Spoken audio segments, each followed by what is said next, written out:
Iran के सदर का हेलीकॉप्टर क्रैश नहीं हुआ बल्कि उसको क्रैश किया गया है।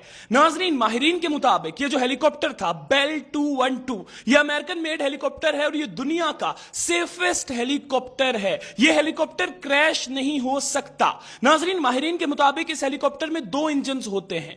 अगर इसका एक इंजन बंद हो जाए तो ये दूसरे इंजन पर चलता है। अगर इसका दूसरा इंजन भी बंद हो जाए, एट अ टाइम दोनों इंजन बंद हो जाए, तो तब भी इस हेलीकॉप्टर के अंदर इतनी एबिलिटी होती है कि ये कोई सेफ पॉइंट देखकर खुद ब खुद लैंड हो सकता है। और नाजरीन, इस हेलीकॉप्टर को लैंड करने के लिए बड़ी जगह नहीं चाहिए होती। इस हेलीकॉप्टर को डिजाइन और बनाया इस तरीके से गया है कि अगर कोई हादसा पेश आने लगे, मौसम खराब हो जाए या किसी टेक्निकी खराबी की वजह से इसको लैंड करना हो, तो इसको छोटी से छोटी जगह पर भी लैंड किया जा सकता है।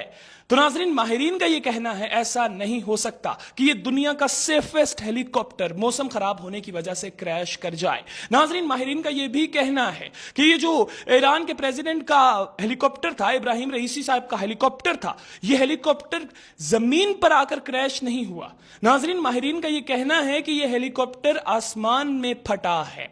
माहिरीन का यह कहना है कि अगर यह हेलीकॉप्टर जमीन पर आकर क्रैश हुआ होता तो एक ही जगह पर इसका मलबा होता, लेकिन यह आसमान में फटा है, इसीलिए मुख्तलिफ जगहों से इस हेलीकॉप्टर का मलबा मिल रहा है। नाजरीन, माहिरीन का मजीद यह कहना था कि इस हेलीकॉप्टर को आसमान में फाड़ा गया है। फाड़ने के 2-3 तरीके हो सकते हैं। एक तरीका तो यह हो सकता है कि जब यह हेलीकॉप्टर अजरबैजान से उड़ा तो इसमें बम रखा गया जो कि बीच में आकर फट गया। दूसरा तरीका यह हो सकता है कि इस हेलीकॉप्टर को ड्रोन के जरिए से फाड़ा गया हो। और नाजरीन, मेन बात यह है कि इस हेलीकॉप्टर के साथ 2 प्रोटोकॉल वाले हेलीकॉप्टर थे।